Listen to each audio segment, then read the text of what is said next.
Olá pessoal, tudo bem? Vamos iniciar aqui a nossa semana sobre o tema da formação dos estados latino-americanos, né, hispano-americanos. Nas semanas anteriores, nós abordamos alguns processos, né, relacionados à independência. Primeiro falamos sobre a crise dos domínios coloniais espanhóis na América. Depois abordamos a questão dos processos de independência, as lutas de independência.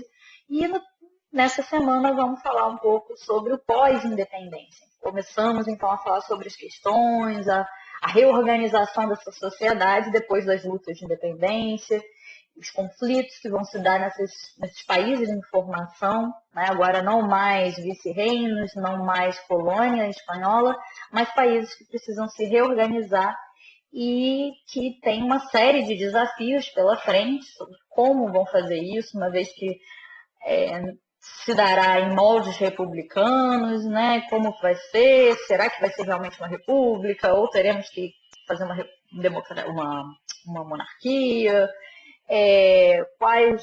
Em que termos vai se dar a participação popular, quem entra e quem sai na política dessas novas sociedades, né?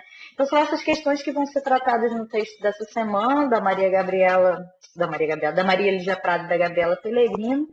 Como vocês podem perceber, né? Acho que foi na semana passada ou retrasada que algumas pessoas falaram que estava um pouco acelerado. Eu acredito que agora a gente está indo num ritmo nessa unidade, porque na verdade no início foi mais uma revisão, né, da unidade anterior. Essa de agora a gente está indo acho que um pouco mais lentamente. Eu imagino que vocês consigam acompanhar esse passo a passo, né? Vocês percebem o encadeamento, né? A gente viu primeiro os elementos que favoreceram uma crise das relações coloniais, depois a gente viu as próprias campanhas de independência, agora vamos ver esse terceiro momento, essa formação do Estado, que ideias estão circulando, né? Na aula de hoje a gente vai ver principalmente essa questão das ideias em torno das novas sociedades que estão surgindo.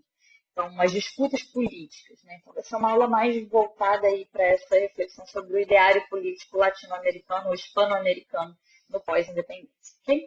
Então, vamos lá. Primeiramente, eu reproduzi aqui o mapa político, né, da América Latina após o ano de 1830. Esse mapa está no nosso texto obrigatório, né, na nossa leitura obrigatória. Então, como vocês podem ver, os contornos são próximos ao que nós temos atualmente, com a formação de vários países aí, né? Lógico, a América Central se subdividiu em vários outros, né? O México perde uma parte significativa do território para os Estados Unidos, a Argentina continua sua expansão para a Patagônia. A gente vai ter algumas alterações, né, algumas modificações, mas é relativamente próximo. Então a gente já vê as divisões aí que se dão após a independência. E a gente vai falar um pouquinho, né, nesse pós-independência, nessa dificuldade de formação do Estado, focando naqueles dois países escolhidos pelas autoras para pensar um pouco esses questionamentos, essas tensões que se dão, que é, no caso, a Argentina, né, aqui embaixo, e o México. Okay? Elas vão dar destaque a essas duas regiões. Vamos lá. Então, uma das coisas que fica muito patente nessas discussões travadas pelos autores é a questão de como evitar a desordem. Né? A desordem ela é inevitável até certo ponto, uma vez que toda a luta de independência, a guerra, gera uma desestruturação social muito significativa, e essa sociedade desestruturada precisa se reorganizar. Mas como? Como vamos reorganizar? Né? Como é que vai ser esse regime político de forma que seja capaz de evitar um caos total, ou em algum momento, né, as autoras até falam na ideia de anarquia. Eu prefiro evitar usar o termo anarquia, porque se confunde um pouco com o pensamento político anarquista, que é distinto dessa simples ideia de desordem, né? Mas elas trazem um pouco disso, nessa preocupação, e como essa preocupação está na cabeça desses sujeitos que estão vivendo aí o período, especialmente daqueles que assumem posições de liderança, são lideranças revolucionárias, como é o caso de San Martín e Simão Bolívar, que nós falamos na semana passada.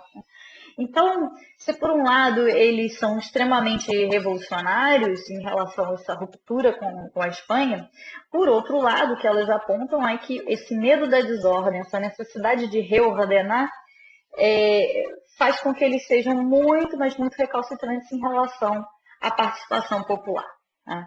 Então, ela cita, por exemplo, um trecho das cartas da Jamaica, que Simão Bolívar escreve, em que ele fala exatamente, né, sobre a ineficácia da forma democrática e federal. Né? Por federalismo, agora, gente, vocês vão observar quando a gente está falando da América Hispânica, que por federalismo a gente tem uma compreensão distinta daquela quando falamos nos Estados Unidos. Né? Quando a gente fala, muitas vezes, em federalismo nos Estados Unidos, a gente está falando de um processo de tentativa de centralização. E quando a gente está falando de federalismo aqui na América Hispânica, a gente está falando do contrário, de maior autonomia às províncias, aos poderes locais. Tá? Então, é a isso que ele está se referindo. Outro ponto que elas também trazem é que o próprio San Martín, né, que lado a lado com Simão Bolívar ficou conhecido como esses grandes libertadores da América, ele inclusive defendia uma monarquia, né, ainda que uma monarquia constitucional. Então, a gente percebe que essas figuras revolucionárias eram bastante avessas à ideia de uma ampla participação popular, e em alguns casos até ao próprio ideário republicano. E a gente tem aqui uma outra figura que elas citam, né? Eu acho que ele é bem interessante, nesse caso é o Bernardo de Monteagudo, que foi um dos líderes revolucionários também, intelectual, que participou da famosa travessia dos ônibus ao lado de San Martín, nessa luta pela independência, né, em relação à Espanha. E eu achei esse trecho bastante interessante, que diz o seguinte, né, eu acho que esse trecho dele expressa muito das preocupações que perpassavam a cabeça daqueles sujeitos, dessa elite política, em algum nível também uma política econômica, uma elite econômica, de crioulos, né? Então, esses crioulos, eles estavam com uma série de preocupações. Então, vejamos aqui esse trecho. É necessário concluir que as relações existentes entre amos e escravos, entre raças que se detestam e entre homens que formam tantas subdivisões sociais quantas modificações há em sua cor, são inteiramente incompatíveis com as ideias democráticas. Então, uma das coisas que as autoras apontam é que esse Bernardo de Monteagudo, se no primeiro momento ele era bastante favorável às ideias liberais, no segundo momento, conforme desencadeados os conflitos e as tensões vão sendo percebidas por ele, ele considera que essas extremas desigualdades que ele aponta aí, desigualdades do ponto de vista étnico, essas várias subdivisões sociais, né, então desigualdade social, étnica, seriam incompatíveis com o exercício democrático, ao menos no que diz respeito à região da América Latina, né? Ao menos então no que diz respeito à sociedade do Novo Mundo, em função dessa sua diversidade tremenda. Por isso, a gente vai perceber nesses autores esse contraste, né? Essa compreensão de que, olha, aqui a gente tem um cenário que é muito distinto do cenário europeu e é preciso, então, a gente pensar à luz da realidade concreta vivenciada. Né?